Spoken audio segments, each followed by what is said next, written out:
Hey, what's going on, guys? It's Ian from MaddenSchool.com, and this is the video that you may not have wanted, but you definitely needed.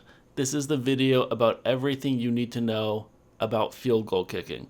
The max distances that different kick powers can kick, whether it's 99s in regular franchise mode or head-to-head, or as low as like a 79 or 78 in an ultimate team kicker situation.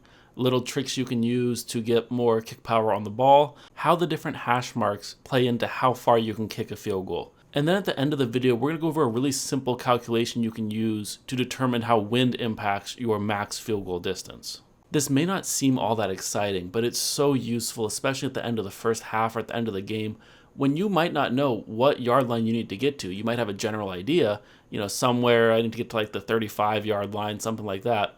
But the calculation is so vastly different between the different kick power kickers as well as the wind situation wherever you're playing.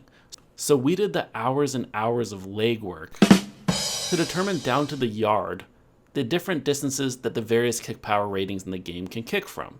So first let's go over what doesn't matter. The game difficulty you're playing on, whether it's all Madden, all pro, or even rookie, that doesn't matter at all. The max distance is going to be the same. The team you're playing doesn't matter. The formation they choose doesn't matter. Whether you're playing competitive, simulation, or arcade mode doesn't matter. Whether it's ultimate team, franchise mode, or head-to-head doesn't matter. Although obviously in ultimate team, as I'm filming this, the highest rated kick power guy is Justin Tucker with like 87 or 88 kick power. Versus in regs or franchise mode, he's going to have 99 kick power. As the year goes on and kickers get better in ultimate team, a 99 kick power is going to mean the same thing throughout all of those different modes. Same with 90 kick power and so on. Kick accuracy, kicker awareness, whether your kicker's iced or not, and any sort of kicker abilities also aren't going to play into how far your kicker can kick the ball.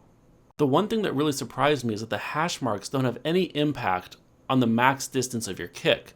So theoretically, if you're in the middle of the field, you can kick the ball completely straight, and so it'll travel a little bit less distance than if you were on the hash marks. So you would think maybe you would save a yard or two in potential distance by being right in the middle of the field.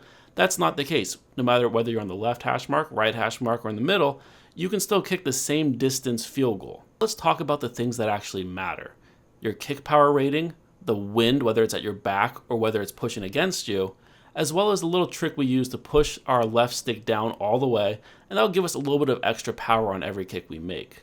Now, what you're going to be seeing here, as we've been showing, is that Justin Tucker with his 99 kick power and regs can make, with minimal wind, 0 or 1 mile per hour, he can make a 66-yard field goal. Once you try to make it 67, he will miss it. No matter what happens, doesn't matter if there is like 0 or 1 mile per hour wind and he is trying to kick a 67-yard field goal, no matter what we do, he cannot make it. But at 66 yards, if we get 100% on the kick power meter, the very tippy top, and we get a good, decent accuracy click on the bottom, then we'll make a 66-yarder without factoring any sort of wind. Obviously, if the wind is against you, that's going to shorten up the kick you're going to be able to make. And if the wind's at your back, that's going to lengthen the amount of kick you can make. But we'll get into that a little bit later on in the video.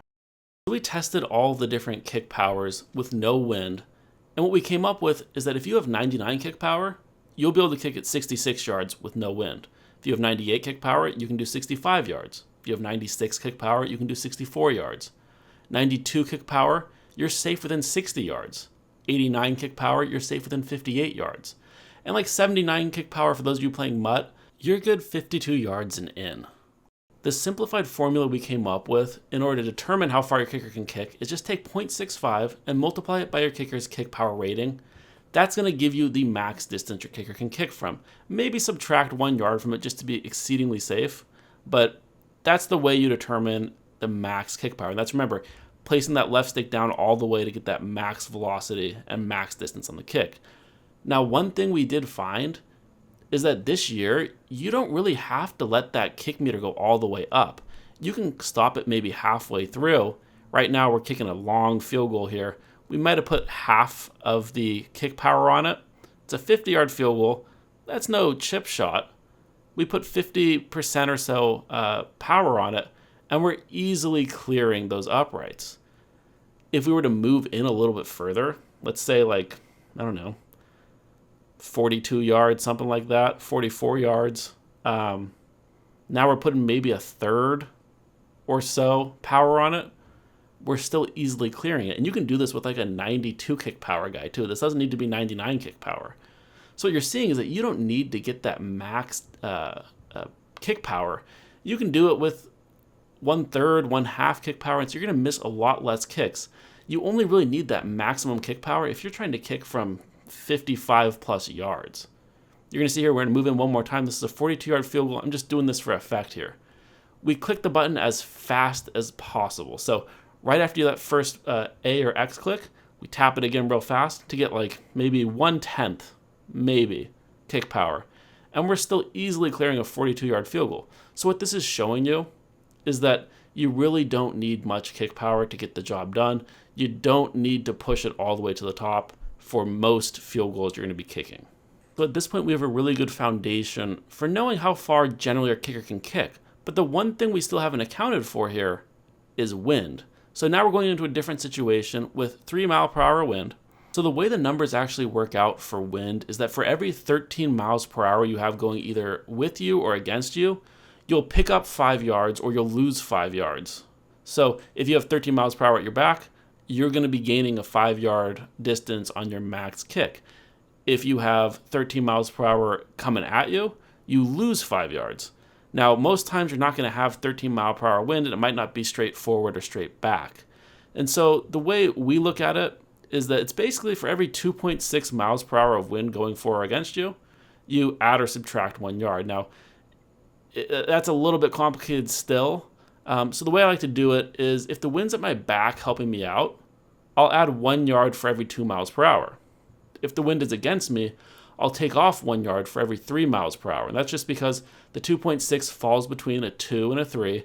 And so this way we're safe. We're not adding too much max distance if we have help from the wind. And we're not being overly optimistic if the wind is against us. So what you're seeing here in this video is that we've now taken what used to be a 66-yard field goal. We backed it up to 67 yards, and we're easily making that now because we have a 3 mile per hour wind boost, so we can safely add 1 yard on our max kick. It used to be 66 for our 99 overall. Now it's going to be 67. You can see here, I moved it back to 68. It's clearly not going in. I'm going to take you into the replay because sometimes it's kind of hard to tell. But at 68, you're going to be hitting either just short of that crossbar or you're going to be hitting the crossbar. At 67, you'll be making it every time as long as you get that full power. And this will work the opposite way against you as well. So say we didn't have that 3 mile per hour wind helping us. Say that 3 mile per hour wind was going against us. Now instead of a 66-yard max distance, we'd have a 65-yard max distance. Now I can't stress enough that you do these calculations well before you get into a game with your kicker. Whether you're in franchise mode or ultimate team or head-to-head, you really don't change your kicker all that often. So maybe once every couple of months you might change your kicker. Do the calculation right away. If you have an 89 kick power kicker, see that, hey, 58 yards, give or take some for wind. And now you'll know, hey, I really have to get to the, say, 41-yard line. Then if you're, down by 3 at the end of a game, and you really need to get to the 41-yard line, maybe your opponent's going to assume you have to get to like the 35.